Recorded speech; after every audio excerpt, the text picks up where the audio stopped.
Okay, so I am finally back, and I am diving into week 7 of The Artist Way.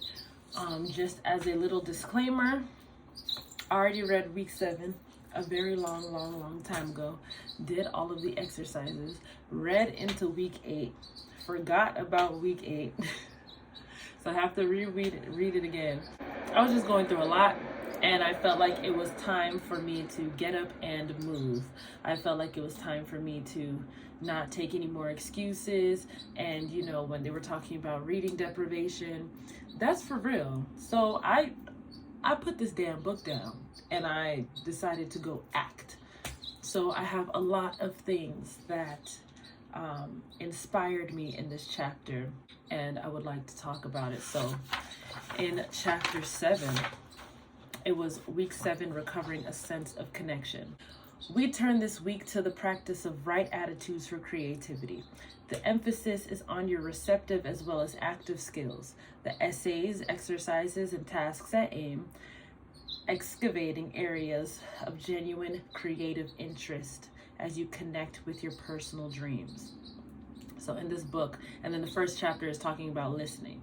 So in this book, we're talking about how when you're creating art, it's not necessarily about you jotting things down. It's about you listening.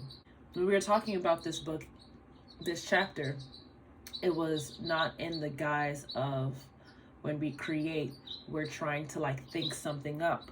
We're trying to get something down. We're trying to channel something and get it down.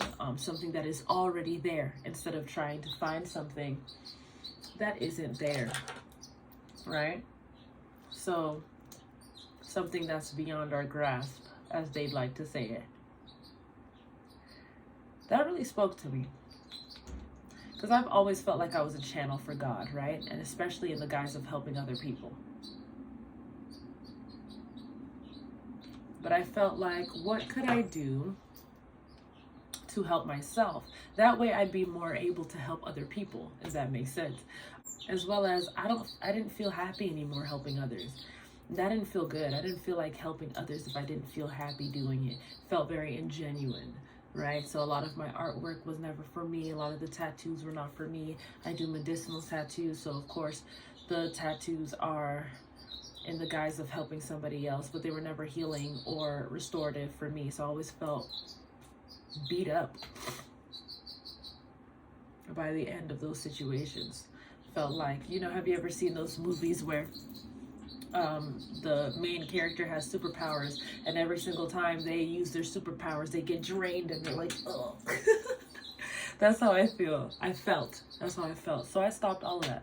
I stopped tattooing. I stopped doing illustrations, as well as a lot of different things started to happen that in this book, they describe it as a cryo moment, where something happens that completely shuts you down and forces you to listen to your body. So my car got broken into multiple times. They stole my iPad, my wallet, my laptop, everything. And I just so happened to not have none of that shit backed up. I lost all my artwork for over 10 years that I've been selling, that I've been pushing. But after a big fucking cry, I was kind of happy. I felt really guilty about feeling happy, but I was kind of happy that the artwork was gone. I was kind of happy that I lost all of that, because I didn't realize how much of a weight that it was. Even though I was proud of it, I was carrying it, and it was heavy. It was a lot of artwork that I had to put my value in, and I thought that I wasn't valuable without all of these works that I've done for other people. So I had to shift my perspective really fast. But because of this book, because of my work, that process was a lot easier. That process was quite quick. Of course, I had some other things, things about my relationship and all that stuff that moved me back and forth through being okay and not okay. I'm still working on independency, still working on getting rid of codependency and all that stuff.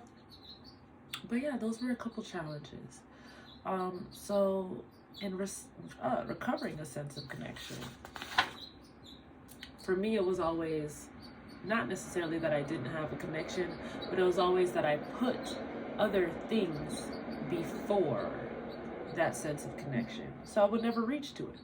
I would clean the entire house instead of getting to my music, or practicing on servicing others so that they felt like I was valuable, but it always stopped me from doing what I needed to do. And then I would be shat on for not doing what I needed to do.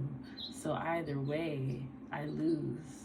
So I might as well just cut that middleman out. And I'm still learning how to do that, right? Okay, so the poison that is perfectionism, right? That was something that also I'm guilty of, that we tackled in this book. This was something that really fucking helped me. Perfectionism. There's somebody that I'm very inspired by that talked about how you could lose the passion in your work in pursuit of perfectionism.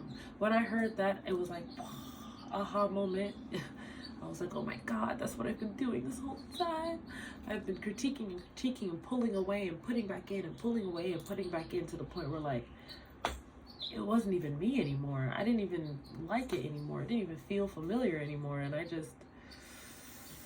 I stopped. So with that being said, I am proud to say that in this chapter where I paused, it marinated on my mind. So I'm not going to make myself feel bad about it, but I finally released a song.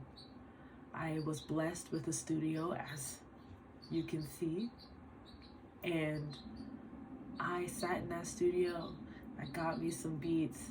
I went on the beat, I laid it down. I'm so happy.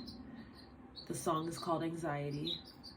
It's out on all platforms, and people like it. And I've performed it in LA in front of a couple, important people who now want to work with me. I definitely need to work on performing, but I performed without crying. I performed without breaking down, without having some weird panic attack. And I'm very proud to say that, like, I'm finally getting over this anxiety thing. It's been a real rough, as y'all can see, journey that was very wrapped around other people and their emotions, and like how they value me and how they ingest me and perceive me. And I kind of want to know how, like, I perceive myself with an amount of freedom of expression. And I decided not to talk about, the boys and girls and money and sex and da-da-da-da-da. I started to talk about the shit that's on my mind, like the thing that was like plaguing me when I woke up, when I went to sleep, in the middle of the day, every time I opened a book, every time I went on social media, the thing that was like on my back. I tackled that instead. And I feel like now that the song is released, I can kind of move past it. And in a way, at the times that I will go back on it will be at the times of performances, where I'll more so reflect instead of like have that thing be like something that's harboring like a cage, building a cage inside of me.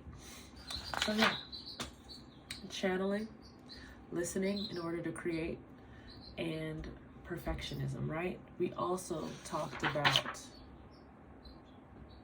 jealousy. I did not think of myself as a jealous person. I never thought of myself as a jealous person.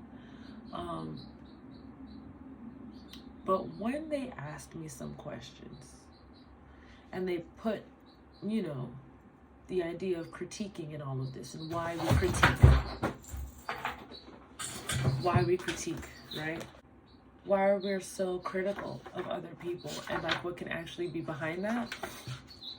I started to realize, like, oh shit, I do critique people. It might be in a nice way, or it might be a private situation, but I still sit here and I critique every damn movie.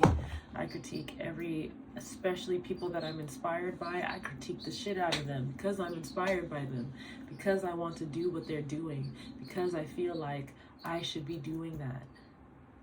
And if I had the opportunity, or if I was doing it, I'd be able to do it so much better. But the reason why I'm critiquing them is because I'm not doing it. And that's where the jealousy would come from, right?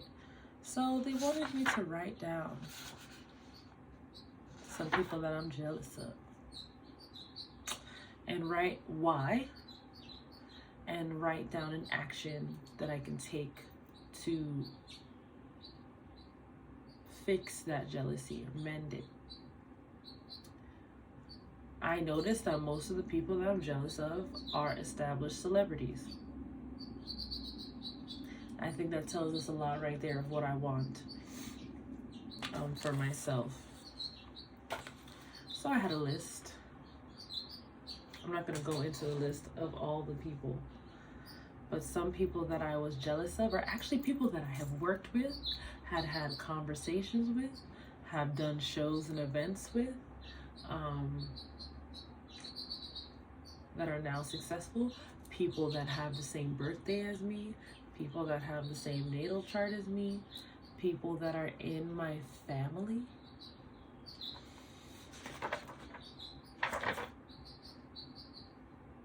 I'm not going to say the names, but I'm going to say who they were to me and why. One of them was a person that I booked in Florida when I was younger. They made music before I did. They were a really good performer, and now they got signed by one of my favorite record labels in the fucking world. They made history as well, and they pretty much they came from the same background as me, had the same issues as me, the anxiety, the panic attacks in the studio, all that stuff, not having access to certain things, all that. They had all of that, and they surpassed all of that, and it's crazy. That's why I'm always on their page. I'm always seeing what they release. I'm always critiquing the music. Mind you, I love their music. I support the shit out of them, but behind closed doors, I'm always like, damn, like, I wish I could do that. Like, you know what I'm saying? I wish I did that. I wish I had the opportunity to do that. The truth is, I do have the opportunity to do that. The reason why I was jealous of them was because they're just as talented as me, came from the same background place, became active towards expression, and is now signed. One action that I can take, a creative risk to get out of that jealousy, creating and releasing music and content. I did that. More YouTube vlogs, right? I wanted to make a TikTok TV show that's still in the works. Original songs and songwriting. Yes, we're working on that. The jealousy is going away. I respect their craft. Now I'm able to peep jealousy some other people got towards them. It's crazy. Another person was born on the same exact date as me. Same exact date. Very similar natal chart and everything. They've been singing, classically trained, just like me. They had performances in big places like Epcot, did choirs, all that stuff, has a talented sister just like me. Now those people have also been signed to the second favorite record label that I love, and they're doing fantastic. I wish they were doing more fantastic, quite frankly. But yes, still very much had jealousy towards them. I was on their page all the time. I would distract myself from working on my own shit by diving and distracting myself with what the fuck they're doing. What the fuck? That is crazy.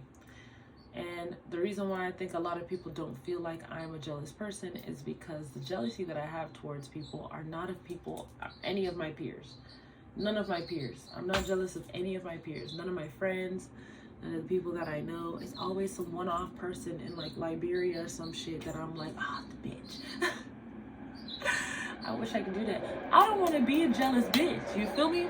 So One action that I can take, a creative risk, right, would be create music out of my own voice, work on my performance etiquette, right, dance tutorials, stage presence, okay, and singing original songs, maybe even vocal coaching to get me back into it, right? Another person I was jealous of created an entire lane for themselves in a whole new genre. Now everybody's like they're mini-me's. It's crazy.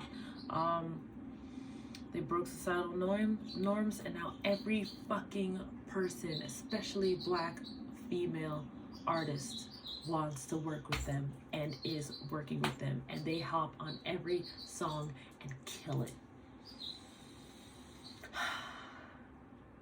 Love that for them, like, of course. I want that. So in action, a creative risk, dress and express exactly how I want, which is going to make that lane for me because I'm a very unique person, right? So if I just express exactly the way I want to, my lane will be creative. I have too much different shit. I was raised up with a different type of lifestyle than your average person, so that's gonna come out naturally. Another person, mastered creative fluidity, has a rap and singing voice that is very iconic and distinctive and is wanted by everybody as an artist. Everybody wants to work with this person. They, have won all these awards in such a little amount of time. They are dominating the industry, and they're like I said, they're so fluid. I think that their career is going to be so, like, they're gonna have longevity out the ass. I don't care what anyone says, they will. A creative risk I can take is create music that is geared towards commercialized music, like pop, and just being like an internet baby, just being always on the internet, like always displaying my work, always putting out what I'm doing, always, you know what I'm saying, just making connections with a lot of different people. Yeah. Okay, who else? Do I have any more? One more person, family member, rich as fuck. Rich as fuck. They go out everywhere. They're with all the celebrities, all the. And it's not necessarily that I would do anything to fuck them up. None of these people I would do anything to fuck them up. I just want that too. I want that for myself too. I want to be able to have a family member call and be like, help. And me be like,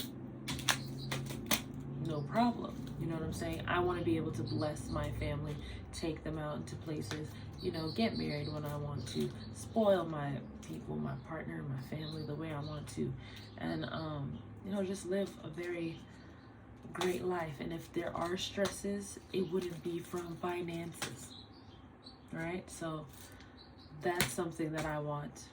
And I'm also always looking into how they're doing things, and I may critique little things that I would have done this better, or I would have worn this better, or I would have promoted this better, or I would have signed this person, or I would have done deals with that person. Creative risk. Oh, work on creating a residual form of income and building a team, building businesses as well. So yes, that was my jealousy exercise. I had to do an archaeology exercise where I dive into my past as a kid.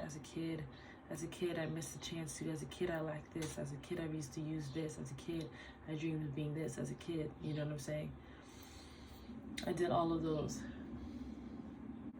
I noticed that I am I'm still very much deep in a grieving process. I think I'm better at it than I was before, but I think people are expecting me to be over the death of my cousin. I'm not.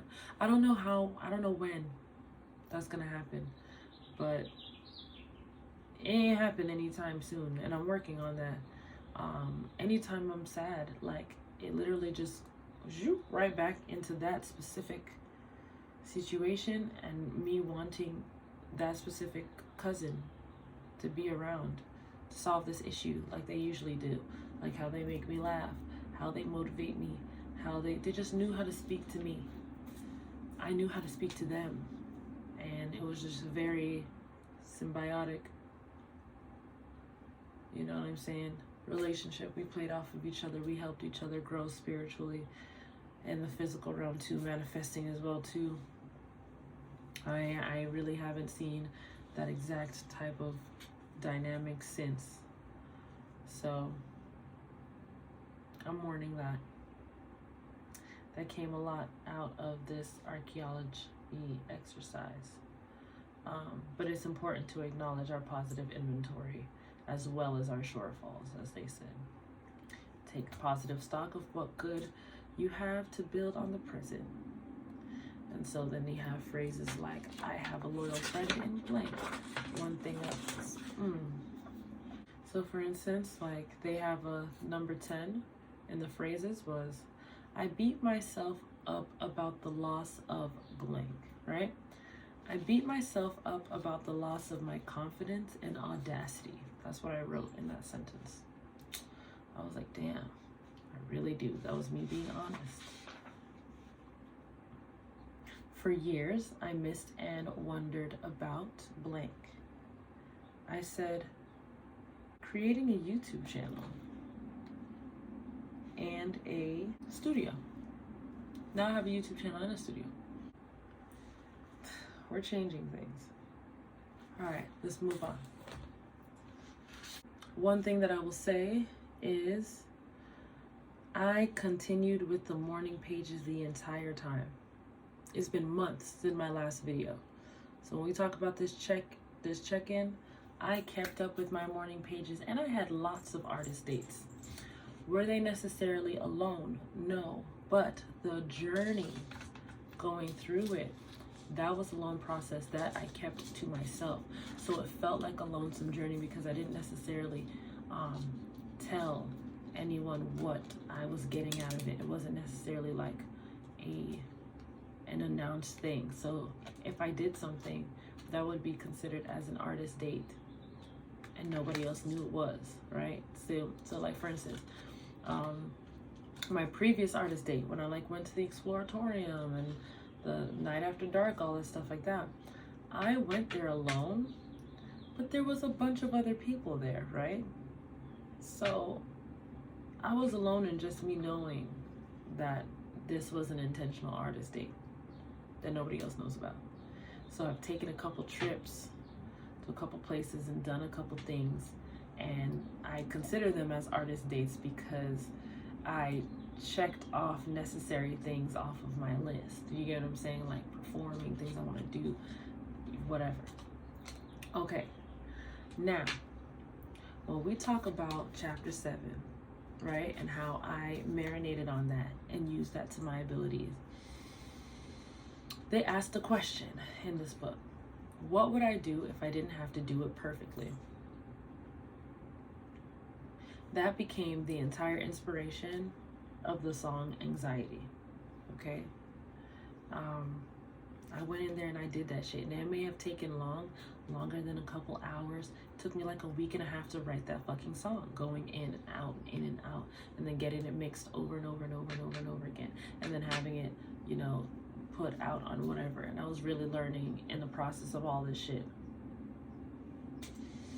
But chapter 7 was my inspiration to that song, so I finally feel like I'm getting into a space of change for real. Even though it's chapter 7, which is not necessarily half of 12 chapters, I feel like I'm in that 333 phase where I'm like, all right, we got some momentum here. Now we in this bitch, like, what the fuck? You feel me? Like, I don't care. I'm happy. I'm happy with that shit. I have a lot to work on as far as like finances and still expressing myself more. So, I'm gonna be in the studio more, but I'm very happy. And as well as like my TikTok and my Instagram, we did some marketing.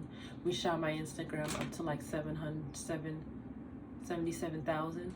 My TikTok is at 35K. My top video is at 8.5 million views. I have a video on tipping that hit 1.5 million views, and it landed me in over 10 well-known magazines.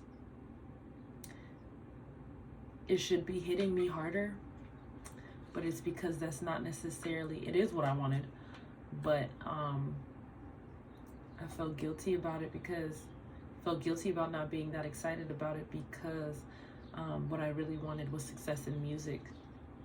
But either way, I'm exercising my vocal, my throat chakra. I'm exercising my vocal cords. I'm becoming more confident. I'm becoming an internet baby, like I said. And the jealousy and the perfectionism is fading away, which makes this a lot easier to do. So now, did I experience any synchronicity? Yes, I experienced a lot of synchronicity. I'm getting back into my creative vibe. Y'all missed a lot. I had a whole wig phase that y'all missed out on, like wigs for months, and it was delicious. It was beautiful, and y'all missed it. Now I'm on my short girl shit. You feel me? Toes is done too, you feel me? I wish you can see these hoes. But follow me on Instagram if you are seeing this shit. I still haven't shared this with anyone. This is like my little video diary. But yes, I also, on chapter 7, finished an entire book. A synchronicity. You can see the synchronicity, right? I didn't buy this one. I got this one. Went through this whole Artist Way hiatus. And right as when I'm like, damn, I gotta get back into the Artist Way. Why did my partner come with the exact same book? But just like, hey, I'm not using this book. If you want it. Yo.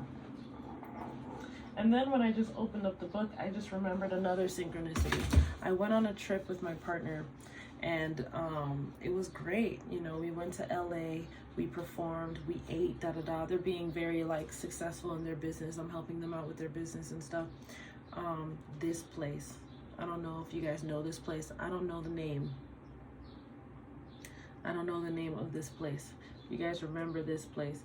They have a lot of options. I'm not sure if they were fully vegan, but they definitely had gluten-free options and vegan options out the ass, and we were so happy. But we had a meeting there, an unintentional meeting. Our ancestors just collided in that room, and it was fantastic. It was just like we got our game plan together, and now we're moving, and we've got this momentum, and I just need to keep up with this momentum right now. I can't slow down. I just got to get it done. Another synchronicity is my partner got me an acoustic electric guitar. I wanted to get them an acoustic electric guitar, but they just ended up purchasing themselves an electric guitar, and I ended up with the acoustic electric guitar. I'm so fucking grateful, bro. And then my favorite fucking drum that was used in a band that I love called Ibe, I'm sitting on it right now in my fucking studio. It's called a cajon. And I just happened to hang out with my friend Honest, who's fantastic, shout out to you. And the nigga was rolling weed. I don't smoke anymore. That's another thing. He was rolling weed on it. And I was like, damn, that's my favorite drum. And he was just like, oh my God, have it. I don't use it, so.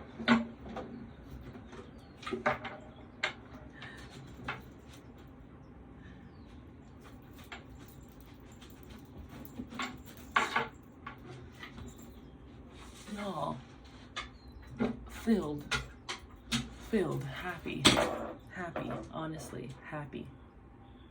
And I'm gonna go show you guys my guitar right now, so hold on.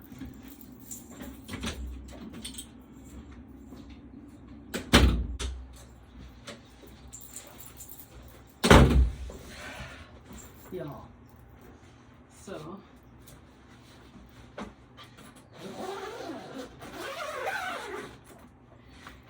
couldn't ask for anything better.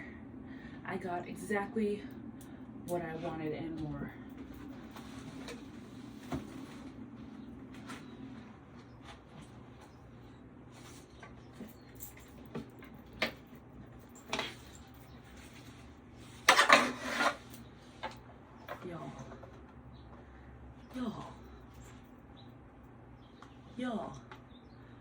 Y'all, like, need I say more? Look at it.